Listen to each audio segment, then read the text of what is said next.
하나님의 은혜와 평강이 함께 하시기를 바랍니다. 존 맥스웰의 생각의 법칙이라는 책에는 이 로데오 선수 리차드 휴의 이야기가 나옵니다. 그는 황소타기 선수로 성공하려는 열망을 불태우며 황소타기 챔피언인 게리 레퓨를 만나 도움을 청합니다. 이 리처드의 열정을 확인한 게리는 그에게 매우 중요한 조언을 해줍니다. 이 첫째 조언으로 게리는 리처드에게 아마추어 대회에 나가지 말라라고 권합니다. 이 리처드가 아마추어에 머물러 있는 한 이 생각 또한 아마추어를 벗어나지 못한다는 이유에서였습니다. 생각부터 바꿔야 한다는 가르침인 것이죠. 그리고 그에게 우승한 선수들과 어울리라고 권했습니다. 누구를 만나느냐도 영향을 주기 때문이었습니다. 그렇게 생각의 중요성을 깨달은 리처드는 그 후 많은 로데오 경기에서 우승을 거머쥐게 되었습니다. 물론 리처드가 로데오 선수로 성공한 이유는 단지 생각의 힘 때문만은 아닐 것입니다. 그는 다른 선수들과 마찬가지로 열심히 훈련에 매진했고, 하지만 훈련과 연습에 힘을 실어주고 자신의 잠재력을 끌어내는데 생각이 기폭제 역할을 했다고 그가 인정을 했습니다. 이렇듯 생각은 참으로 중요합니다. 인간은 생각을 통해서 많은 일들을 성취할 수 있습니다. 또한 우리가 어떤 생각을 하느냐에 따라 사람됨을 결정하기도 합니다. 우리의 외모가 바깥주인이라면 생각은 안주인입니다. 바깥주인을 움직이는 실체인 것입니다. 그래서 어떤 생각을 하느냐에 따라 외모가 달라집니다. 기쁜 생각을 하면 얼굴에 즐거운 표정이 그대로 드러나고, 반대로 슬픈 생각을 하면 얼굴에 수심이 가득한 것입니다. 하나님의 예언자 엘리야가 불병거를 타고 하늘로 승천한 후에 엘리사는 엘리야에 이어서 예언자가 되었습니다. 이 엘리사는 주변국의 전쟁과 흥망이 교차하는 숨막히는 국제 정세 가운데 하나님의 뜻을 전하며 살았습니다. 그런 엘리사가 인생을 마감할 때가 되자 이스라엘의 왕 요아스는 그를 방문했습니다. 요아스는 눈물을 글썽이며 엘리사에게 말했습니다. 열왕기하 13장 14절 말씀 제가 읽어드립니다. 엘리사가 죽을 병이 들매 이스라엘의 왕 요아스가 그에게로 내려와 자기의 얼굴에 눈물을 흘리며 이르되 내 아버지여 내 아버지여 이스라엘의 병거와 마병이여 하매. 왕이 엘리사를 내 아버지라고 부른 것은 이해가 됩니다. 근데 이스라엘의 병거와 마병이라고 부른 이유는 무엇이었을까요? 병거와 마병은 당시 최신의 무기로 나라를 가장 효과적으로 방어하는 군사력이었습니다. 엘리사를 이스라엘의 병거와 마병으로 부른 이유는 엘리사가 바로 그런 존재였다는 것입니다. 엘리사는 위기에 처한 나라를 하나님의 능력으로 여러 차례 구했습니다. 엘리사의 죽음은 국가적으로 매우 큰 손실이었던 것입니다. 엘리사는 죽음의 문턱에서 요아스 왕에게 활과 화살을 들라고 합니다. 왕이 화살을 잡자 엘리사는 활을 잡은 왕의 손에 자신의 손을 얹었습니다. 그리고 동편 창을 열라고 한 뒤에 화살을 쏘라고 합니다. 이것은 무슨 의미였을까요? 그 의미가 17절 말씀에 나옵니다. 오늘 말씀 17절 말씀을 함께 읽겠습니다. 이르되 동쪽 창을 여소서 하여 곧 열매 엘리사가 이르되 쏘소서 하는지라. 곧 쏘매 엘리사가 이르되 이는 여호와를 위한 구원의 화살 곧 아람에 대한 구원의 화살이니 왕이 아람 사람을 멸절하도록 아벡에서 치리이다 하니라. 아멘. 이 아람이란 나라는 오늘날 시리아입니다. 이스라엘과 이 아람은 한 번도 좋은 관계를 맺은 적이 없는 앙숙 관계였습니다. 엘리사는 아람을 향해 활을 쏘는 행위를 통해서 하나님께서 이스라엘을 구하고 아람을 치실 것이라는 메시지를 이 왕에게 전달한 것입니다. 엘리사가 계속해서 말합니다. 18절 19절 말씀을 제가 읽어드립니다. 또 이르되 화살들을 집으소서. 곧 집음에 엘리사가 또 이스라엘 왕에게 이르되 땅을 치소서 하는지라. 이에 3번 치고 그친지라. 하나님의 사람이 노하여 이르되 왕이 6번을 칠 것이니이다. 그리하였더라면 왕이 아람을 진멸하기까지 쳤으리이다. 그런즉 이제는 왕이 아람을 3번만 치리이다 하니라. 엘리사가 왕에게 땅을 치라고 말했습니다. 이 땅을 치는 행동은 아람을 전쟁에서 무찌르는 그 상징이었습니다. 그런데 왕이 땅을 3번만 쳤습니다. 이 왕의 행동에 엘리사가 몹시 화가 났습니다. 너무나 안타까웠던 것입니다. 아람은 북이스라엘을 침략해서 수많은 사람들을 죽이고 포로로 잡아간 원수의 나라가 아닙니까? 그러니 그 나라를 응징해야 하고 멸절해야 하는데 당연히 더 많이 쳐야 했습니다. 그것이 엘리사의 마음이었습니다. 하지만 왕은 거기까지 생각이 미치지 못했던 것입니다. 여기서 우리는 중요한 사실을 깨닫게 됩니다. 이 소극적인 생각과 이 생각조차 하지 못하는 이 어리석음이 우리의 미래를 닫을 수 있다는 것입니다. 왕이 평소에 나라의 안위를 생각하고 이 발등에 불인 아람의 문제를 인식했다면 어떠했을까요? 동쪽 창문을 열고 활을 쏘는 것이 아람을 진멸하고자 하는 하나님의 뜻임을 알았다면 그는 분명히 땅을 열심히 두드렸을 것입니다. 그런데 그는 그런 생각이 없었습니다. 그의 생각 없는 행동이 그의 나라의 미래를 닫아버린 것입니다. 또한 이 상징적인 행위들은 비록 하나님께서 우리의 미래를 예정해 놓으셨다고 해도 우리가 어떻게 하느냐에 따라 결과가 달라질 수 있다는 것을 알려주기도 합니다. 하나님은 이미 아람을 이스라엘에게 패하도록 계획하셨습니다. 왕이 땅을 3번 치면 3번만 전쟁에서 이기는 것입니다. 왕이 땅을 10번 치면 전쟁에서 10번 이기는 것입니다. 이것이 무엇을 의미합니까? 하나님께서 우리의 미래를 예정하셨을지라도 우리의 생각과 행동에 따라 그 결과가 달라질 수 있다는 것입니다. 하나님께서 우리의 삶을 주관하시고 인도해 가시지만 우리에게 여전히 자유의지라는 것을 주셔서 우리가 생각하고 선택하게 하십니다. 우리가 바른 생각을 하고 거룩한 일에 헌신함으로 우리의 인생을 더욱 풍성하게 만들 수 있는 것입니다. 요아스 왕은 국가의 대사를 결정하는 왕의 신분에 맞는 생각을 하지 못했습니다. 시시각각으로 급변하는 국제 정세를 판단할 능력이 없었습니다. 생각이 부족했던 것입니다. 이는 곧 소극적인 태도로 이어졌고 이 소극적인 태도는 소극적인 미래를 만들었습니다. 우리도 사실 이 많은 부분에서 이 요아스 왕과 같습니다. 우리도 적극적으로 생각하지 못할 때가 너무도 많습니다. 이렇게 생각은 참으로 중요합니다.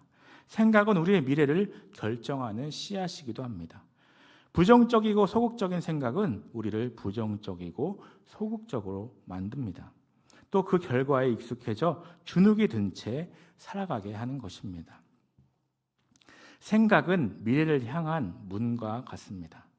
생각이 닫히면 미래가 닫히고 또 생각이 열리면 미래가 열리는 것입니다. 미래를 향한 생각은 오늘의 고난에 침몰당하지 않게 우리를 지켜주고 고난 속에서도 미래의 행복을 그리며 소망의 노를 열심히 적게 하는 것입니다. 또한 성경은 사람이 품는 생각이 얼마나 중요한지 말해주고 있습니다. 또 그 생각이 사람의 미래를 결정하는 중요한 요소라고 합니다. 욥기에 보면 의미심장한 말이 나옵니다. 욥이 고난 중 고백을 하는데 그 고난이 그의 생각 속에 있었다고 합니다. 편안하게 살고 있을 때 고난에 관한 생각을 하니까 그런 고난이 왔다는 것입니다. 욥기 3장 25절 말씀입니다. 내가 두려워하는 그것이 내게 임하고 내가 무서워하는 그것이 내 몸에 미쳤구나. 욥은 하나님께서 주시는 축복을 누리며 살아가는 가운데 마음 한구석에서 불안을 느꼈습니다. 이거 좀 불안한데 이 많은 재산이 하루아침에 다 없어지지는 않을까? 몸이 아프면 어쩌지? 이렇게 성경에 자세히 나오진 않았지만 욥이 쓸데없이 걱정했던 것을 알 수 있습니다. 그런 염려와 걱정이 실제로 일어났다고 그가 고백한 것입니다. 생각이 이토록 무섭습니다. 그 생각대로 된 것입니다. 그 생각이 이루어진 것을 알고 그가 깜짝 놀랐습니다. 그러므로 우리는 부정적인 생각을 거두고 그 생각을 긍정적이고 소망에 찬 생각으로 바꾸어야 합니다. 또한 우리는 내가 하는 생각이 예수님도 기뻐하시는 것인지 생각해 봐야 합니다. 고린도후서 10장 5절 말씀을 우리 함께 읽겠습니다. 하나님 아는 것을 대적하여 높아진 것을 다 무너뜨리고 모든 생각을 사로잡아 그리스도에게 복종하게 하니. 아멘. 우리는 모두 예수님의 종입니다.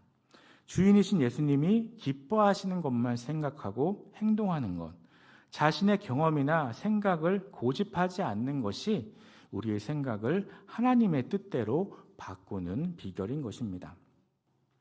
예수님이 승천하신 후에 베드로가 어떤 환상을 보게 됩니다. 하늘에서 큰 보자기가 내려오는데 그 안에 여러 짐승들이 있었습니다. 그 중에는 유대인이 먹을 수 없는 불결한 짐승도 있었습니다. 그때 하늘로부터 그것들을 잡아먹으라는 소리가 들립니다. 하지만 베드로는 그 음성에 순종하지 않았습니다. 유대인으로서 율법을 범하는 일이었기 때문이었습니다. 그러나 그때 하나님이 깨끗하게 하신 것을 내가 속되다 하지 말라는 하늘의 목소리가 들립니다. 이 환상 후에 베드로는 하나님의 뜻을 이해하게 되었습니다. 이방인 백부장 고넬료의 초청을 받아들였습니다. 그때까지 베드로는 복음이 유대인에게만 전해져야 하는 줄 알았습니다. 그러나 하나님의 이 환상을 통해서 그의 생각을 바꾸어 주신 것입니다. 만약 베드로가 생각을 바꾸지 않고 자기 주장만 고집했다면 이 기독교는 모든 사람들에게 전해지지 않고 유대교의 한 분파로 전락했을지도 모릅니다. 하지만 하나님의 뜻은 거기에 있지 않았습니다. 모든 사람이 하나님을 알고 하나님을 예배하고 구원받기 원하셨습니다. 베드로의 생각을 바꾸고 이방인에게도 복음을 전하자 본날 복음이 전 세계에 전해지게 된 것입니다. 생각이 바뀌니 역사가 달라진 것입니다. 히브리서 4장 12절 말씀을 함께 읽겠습니다. 하나님의 말씀은 살아있고 활력이 있어서 좌우의 날선 어떤 검보다도 예리하여 혼과 영과 및 관절과 골수를 찔러 쪼개기까지 하며 또 마음의 생각과 뜻을 판단하나니. 아멘. 하나님의 말씀은 인간의 생각과 뜻을 다 판단합니다. 우리가 하나님께서 기뻐하시는 일을 생각하고 실천한다면 하나님께서는 우리의 앞길을 여실 것입니다. 하지만 우리가 우리의 욕심과 세상적인 탐욕에 따라 생각한다면 하나님께서는 준엄한 심판을 내리실 것입니다. 우리가 하나님께 칭찬받는 일을 하려면 생각부터 달라져야 하는 것입니다. 로마서 12장 2절 말씀을 함께 읽겠습니다.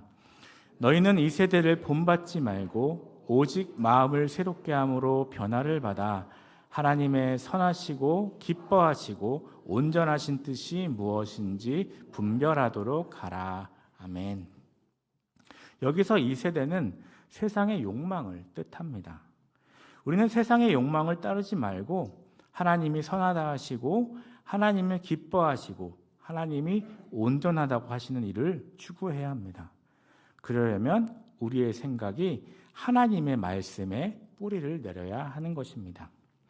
하나님께서 기뻐하실 일은 하나님의 말씀인 성경에 잘 정리되어 있습니다.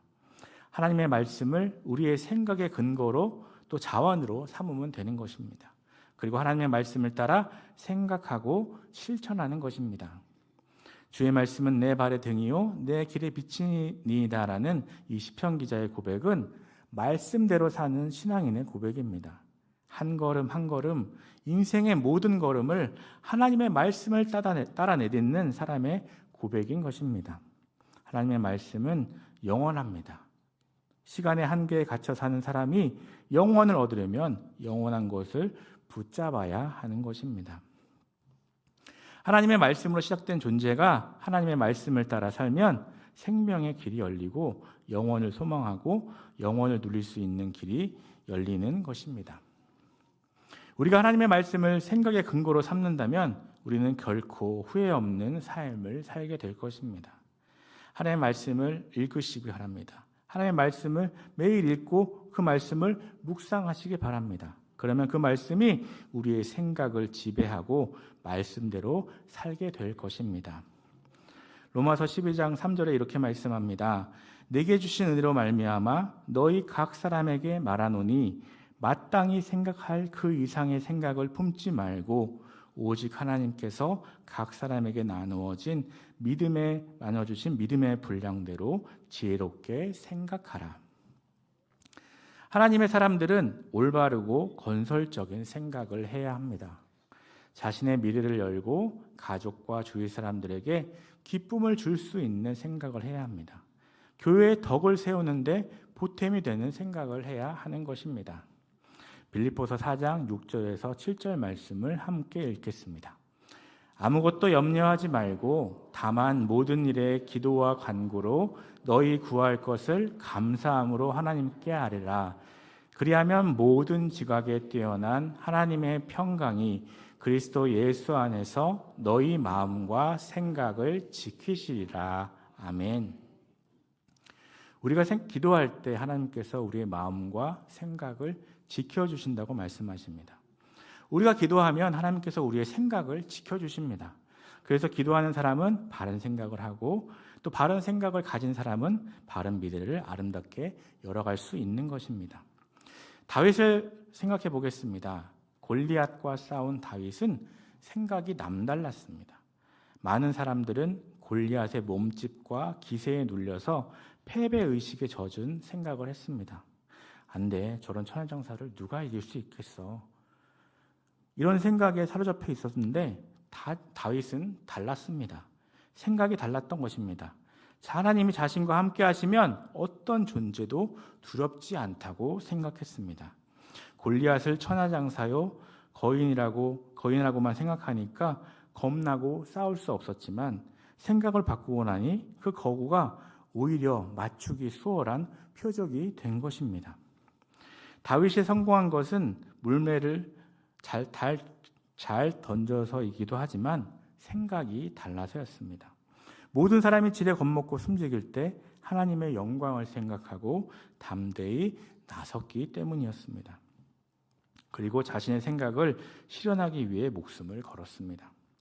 그것이 그의 위대한 점입니다. 생각을 생각으로 제한하지 않고 생각한 것을 현실로 만든 것입니다. 생각을 현실로 만들려면 계획과 노력과 수고가 뒤따릅니다.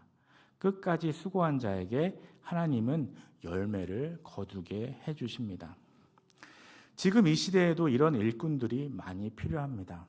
미래를 열어가는 사람, 거룩한 생각을 하고 그 생각을 구체적으로 실현하는 사람들이 필요한 것입니다. 저와 여러분이 그런 사람들이 되기를 축복합니다. 그리스도께 모든 생각을 복종시키는 사람이 되시기 바랍니다. 하나님의 말씀에 순종하고 항상 기도함으로 바른 생각을 가져서 소망을 이루는 사람, 또 꿈을 성취해가는 사람, 역사를 바꾸는 사람들이 되시기를 바랍니다. 우리는 우리의 생각과 판단과 경험을 대단한 것으로 여깁니다. 하지만 그것들이 자주 오류에 빠진다는 것은 우리 자신이 더 잘 알고 있습니다. 그에 반해 하나님의 지혜는 우리가 헤아릴 수도 없고 분별할 수도 없습니다. 하나님의 위대하심과 지혜의 부여 앞에서 우리는 아무 주장도 할 수 없는 것입니다. 우리의 생각과 판단, 경험보다 더 위대하시고 전능하신 하나님께 여러분의 인생을 맡기시기 바랍니다. 새로운 차원의 삶이 시작될 것입니다. 내 생각을 주장하지 않고 그 생각을 전능하신 하나님께 맡겨서 하나님의 놀라운 능력과 은혜를 체험하는 저와 여러분 되시기를 간절히 소망합니다. 기도하시겠습니다. 사랑의